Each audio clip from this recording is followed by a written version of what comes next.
ఎస్ఐఆర్పై జరిగిన సమావేశంలో ఎమ్మెల్యేల పనితీరుపై సీఎం రేవంత్ రెడ్డి ఆగ్రహం వ్యక్తం చేశారు. ఎమ్మెల్యేల పనితీరు సరిగ్గా లేదని, వారంలోగా మార్చుకోవాలన్నారు.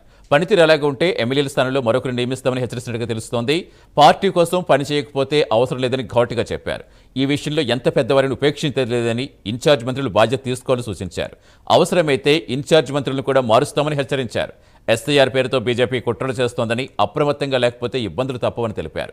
ఎమ్మెల్యేలంతా నియోజకవర్గంలో ఉంటూ ఎప్పటికప్పుడు మానిటరింగ్ చేసుకోవాలని సూచించారు.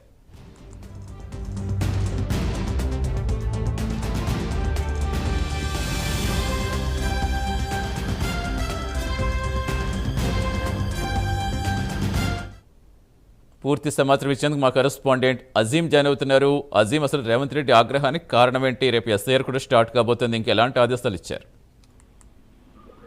రేపటి నుంచి రాష్ట్రంలో ఎస్ఐఆర్ ప్రక్రియ ప్రారంభం కాబోతుంది. ఈ నేపథ్యంలో టీపీసీసీ అధ్యక్షుడు మహేష్ కుమార్ గౌడ్ ఆధ్వర్యంలో ఏదైతే జూమ్ సమావేశం నిర్వహించారు. ఈ సమావేశంలో ఏదైతే సీఎం రేవంత్ రెడ్డి ముఖ్య అతిథిగా పాల్గొన్నారు. అలాగే ఇన్ఛార్జి మీనాక్షి నటరాజన్ సైతం ఏదైతే ఈ సమావేశంలో పాల్గొన్నారు. ఈ సమావేశంలో మొత్తం పార్టీకి సంబంధించినటువంటి ఎమ్మెల్యేలు, ఎంపీలు, ఇన్ఛార్జీలు, అలాగే ఏదైతే బిఎల్ఎస్ సంబంధించినటువంటి వారందరూ కూడా ఏదైతే ఈ జూమ్ సమావేశంలో పాల్గొనడం కూడా జరిగింది. ఇంకే ముఖ్య ఉద్దేశం అంటే సీఎం రేవంత్ రెడ్డి ప్రధానంగా ఈ జూన్ సమావేశంలో సీరియస్ అవడానికి కారణం పార్లమెంటరీ అసెంబ్లీ ఇన్ఛార్జి స్థానికంగా ఉంటూ ఏదైతే ఈ సర్చ్ సంబంధించిన ప్రక్రియను ఏదైతే పర్యవేక్షించారు. కానీ ఓట్ల తేలింటే సంపర్కంగా కూడా సర్ అబ్జర్వర్ ఎవరైతే సర్ అబ్జర్వర్ గా నియమించిందో పార్టీ వారికి అందిస్తుండాలి. కానీ కొన్ని నియోజకవర్గాల్లో ఉన్న ఇన్ఛార్జీలు స్థానికంగా లేకపోవడం, పార్టీ కార్యక్రమాలు సరిపై దృష్టి సారించకపోవడంతో సీఎం రేవంత్ రెడ్డి వారిపై సీరియస్ అయినట్టు తెలిసింది. వెంటనే గ్రౌండ్ లెవెల్లోకి వెళ్లి సరిపై ఏదైతే సమగ్రంగా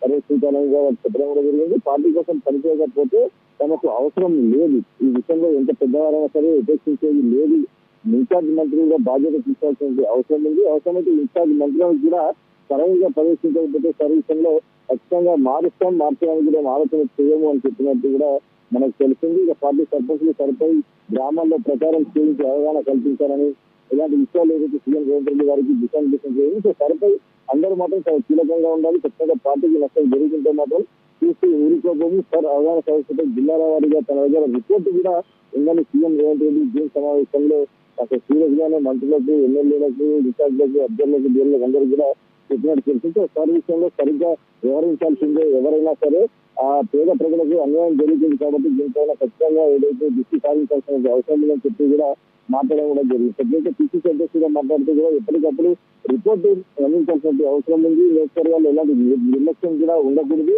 బీజేపీ దేశంలో ఎలాంటి రాజకీయాలు చేస్తుందో మనందరం కూడా చూస్తున్నాం కాబట్టి దీనిపైన ప్రత్యేకంగా దృష్టి సారించి అందరూ కూడా ఉండాలని చెప్పి పిసిసి అధ్యక్షుడు మహేష్ కుమార్ గారు చెప్పారు. అలాగే మీనాక్షి నటరాజన్ ఇన్ఛార్జ్ మాట్లాడుతూ కూడా ఖచ్చితంగా దీనిపైన అందరూ సీరియస్ గా ఉండాలి. సీరియస్ లేనటువంటి వారు సీఎం చెప్పినట్టే ఖచ్చితంగా వారి పార్టీకి అవసరం లేదు, పార్టీకి నష్టం జరుగుతుంటే కూడా పని చేయనటువంటి వారు ఎవరు అవసరం లేదన్నట్టు కూడా అయితే ఇన్ఛార్జ్ కూడా మాట్లాడాల్సిన పరిస్థితి. సో ఓవరాల్ గా సర్ ప్రక్రియ రాష్ట్రంలో ప్రారంభం కాబోతుంది కాబట్టి ఓట్ల తెలుగు విషయంలో బీజేపీ చేసినటువంటి రాజకీయాలను అడ్డుకోవాలంటే అంతే అప్రమత్తంగా ఉండాలి, అంతే దృష్టి సారించాలి. ఇన్ఛార్జ్ మంత్రులు ఎప్పటికప్పుడు రిపోర్ట్ తెప్పించుకోవాలి, చూడాలి, పర్యవేక్షించాలి, దాంట్లో దృష్టి సారించాలని చెప్పి అయితే ఈ జూన్ సమావేశంలో అయితే జరిగింది. జూన్ సమావేశం మొత్తంగా వారి జరిగినట్టయితే నాకు తెలిసిన సీఎం ఆదేశాలను ఎవరు ఏ మేరకు పాటిస్తారు, ఇప్పటివరకు ఏదైతే బాధ్యత రాజ్యం ఉన్నవారు ఎవరు ఎలా ఉంటారనే దాంట్లో మాత్రం ఇంకా చూడాల్సి ఉంటుంది. సో సర్ ప్రక్రియ ఎప్పటికీ ప్రారంభం కాబోతుంది శాస్త్రంలో.